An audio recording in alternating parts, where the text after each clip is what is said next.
Hey y'all, Irix Guy here, and I'm indoors with the A7 III, and I wanted to do a first time test, and I've got it in autofocus mode. I'm in full frame.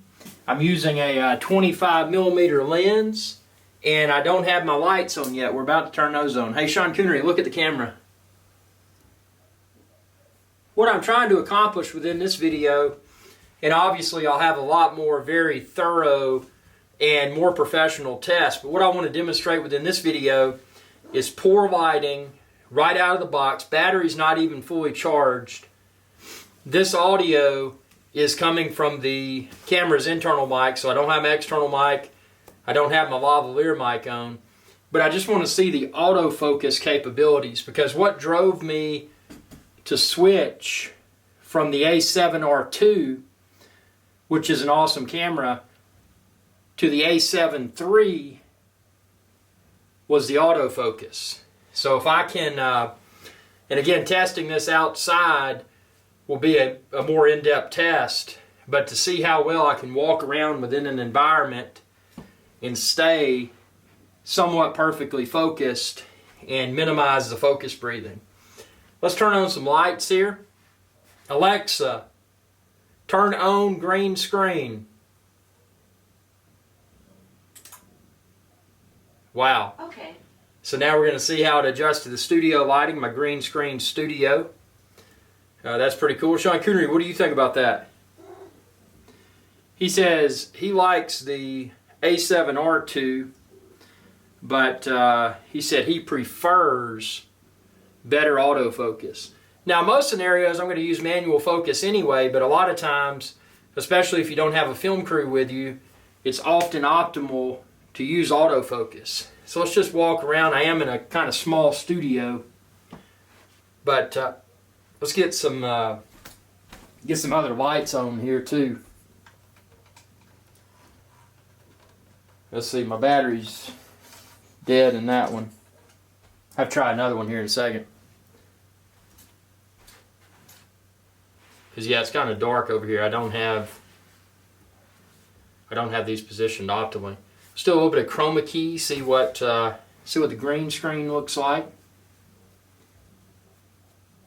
Obviously, this being a 25mm lens, this is a lot wider than I would typically use for this particular studio. But I just want to see how it see how the camera maintains autofocus.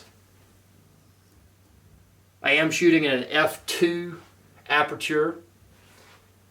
I'm shooting aperture priority, so if you're wondering about that, that's the aperture that I've got is f2, aperture priority mode for the 4K 30 video at 100 megabits per second.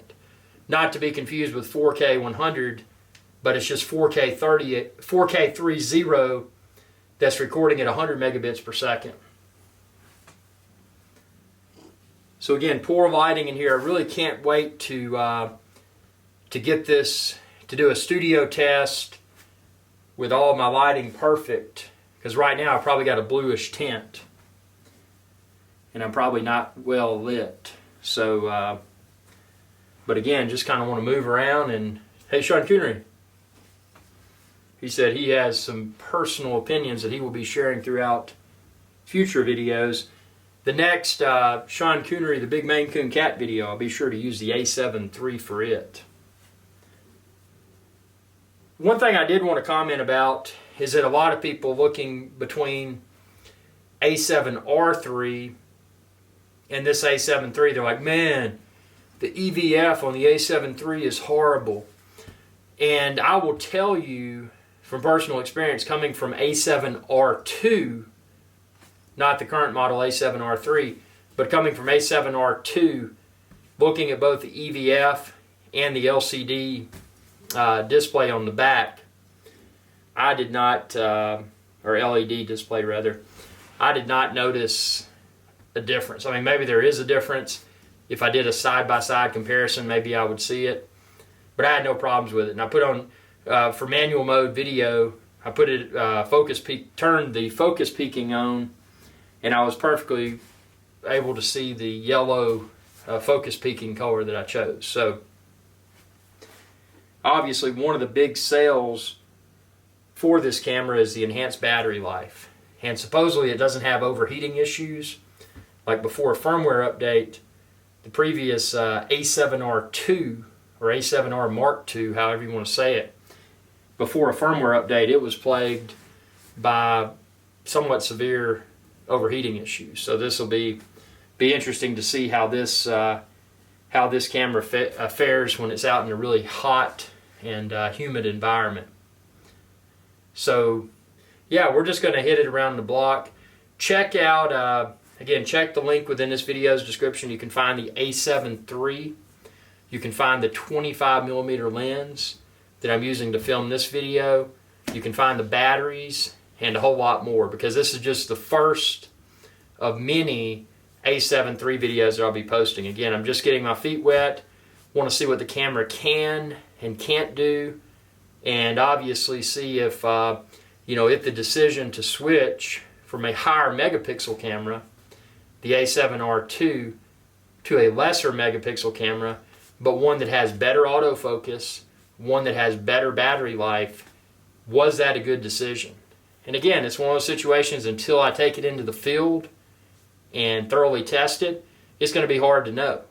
But that's what I'm going to do, because obviously I've got a ton of hands-on hours with the A7R II, so I know what to expect. I've got a baseline. So we'll see how this matches up to the A7R II.